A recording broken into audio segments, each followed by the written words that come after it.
Hi everybody, I'm Amy from Cauldron, and in today's episode of Dye Time I am going to be testing out this new to me dye, which is silver grey acid dye from Dharma.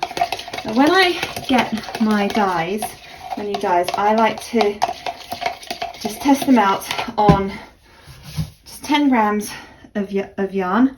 I just do a Kettle dye of an approximate 1% depth of shade, which means 1 gram of dye per 100 grams of yarn. That's 10 grams, so I've got approximately 0.1 gram of dye here, and this just gives me an idea of the depth of colour, how well it takes to the yarn, if it bleeds, and all that. So I weighed out 0.1 gram of dye, wearing my mask and still got my gloves on.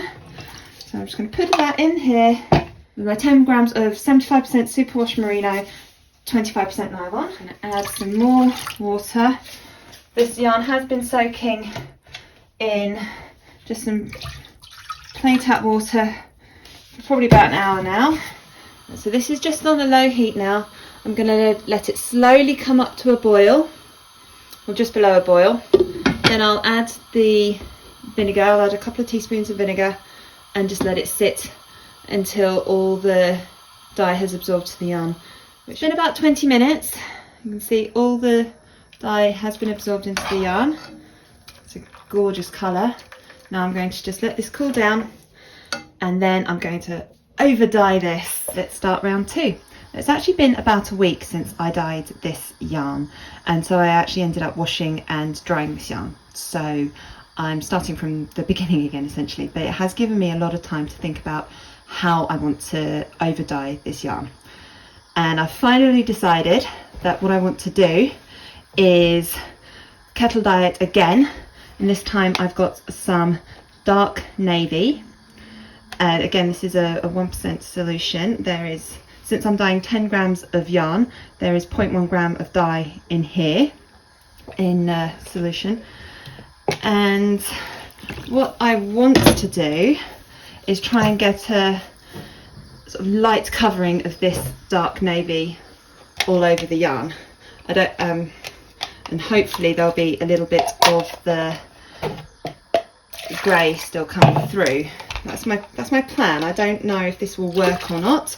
I've never tried this technique before, but I have seen other yarn dyeing videos where they've used this technique, and it's usually called glazing. So I'm hoping to get sort of a light coverage of this dark navy on top of the grey. I don't know if it's going to work, but we'll see. So I've put the dye in there. There's now 2 tablespoons of water in there. It's rather warm. Let's just get it nice and steamy.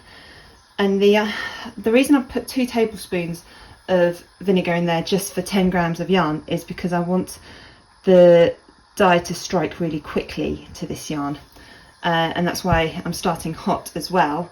I want it to be really nice and warm when the yarn actually goes in. It's nice and steamy now, and there are a few bubbles, so let's dip this in.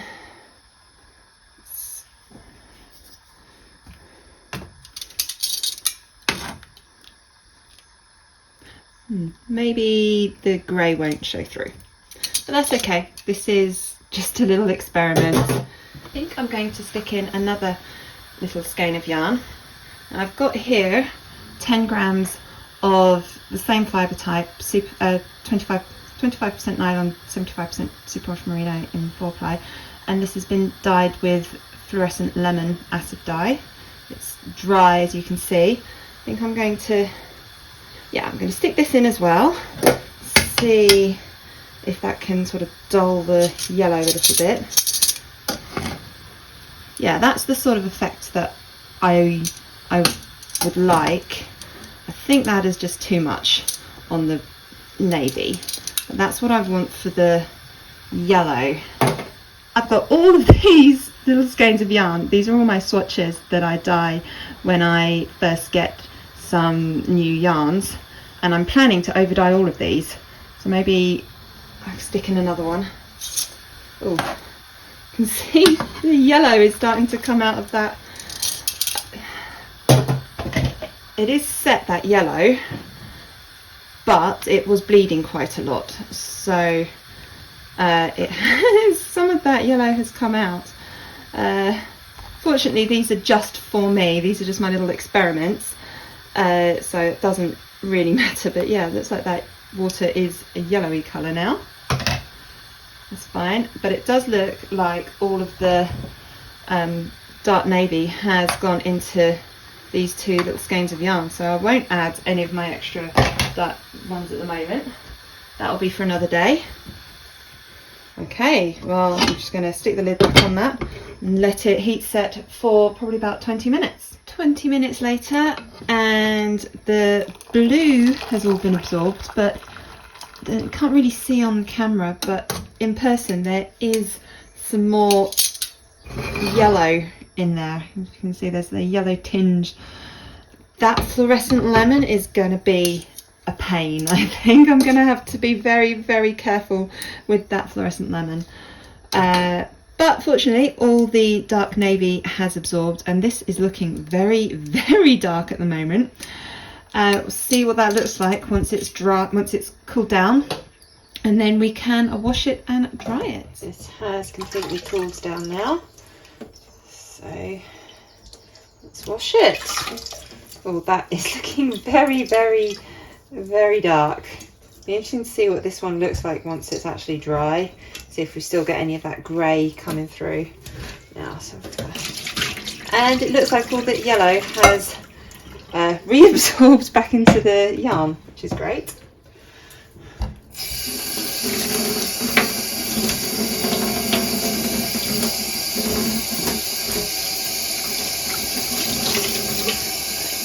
Doesn't look like there's any bleeding, which is fantastic. I'm going to add some washing up liquid to just help get rid of anything we don't want, any dye that might not bound to the yarn, any of that yellow that might still be hanging around.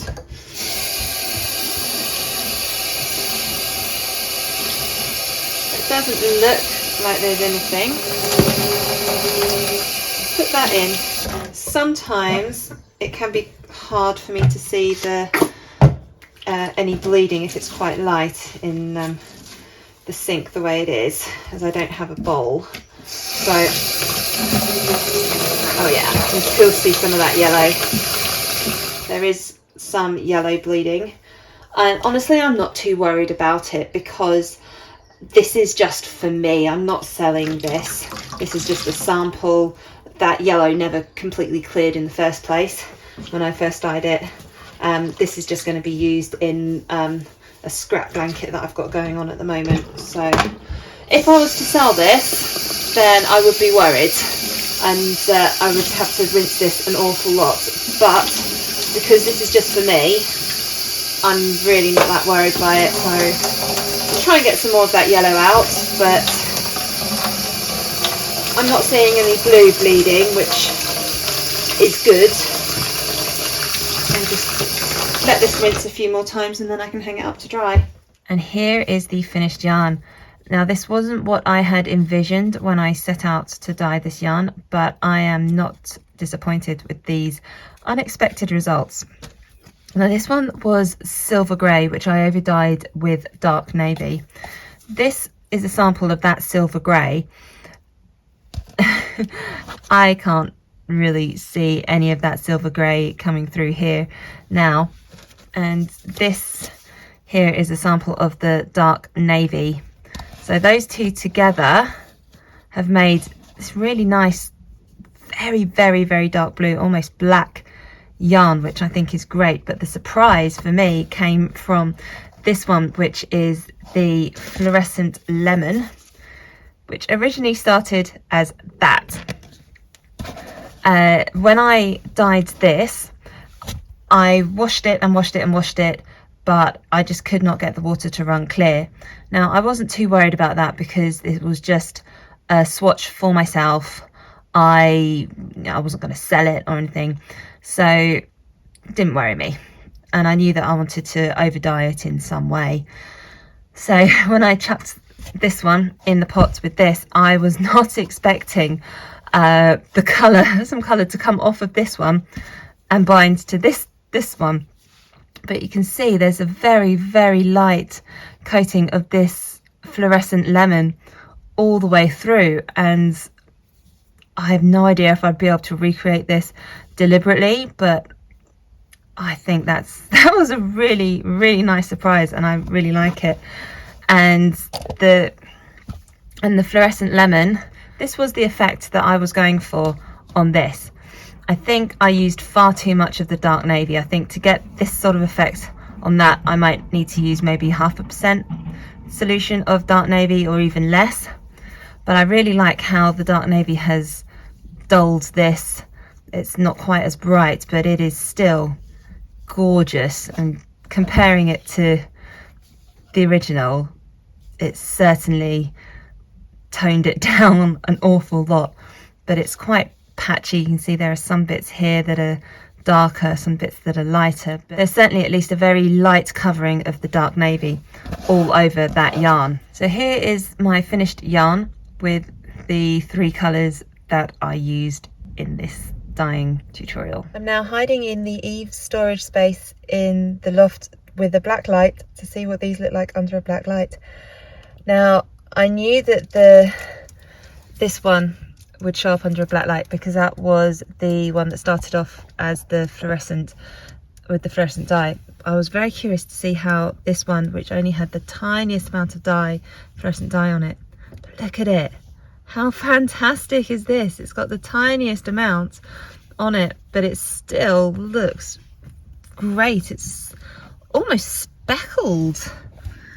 Doesn't that look so great? I'm so happy I've got this black line now, because yeah, this brings me a lot of joy. Thank you so much for watching this video. I really hope you enjoyed it. Please click like and subscribe to my channel. Please leave a comment down below. Let me know what you thought of this video. Which colours should I overdye next? I produce a new dyeing tutorial every Monday, and it's published between about 6 and 7 PM UK time.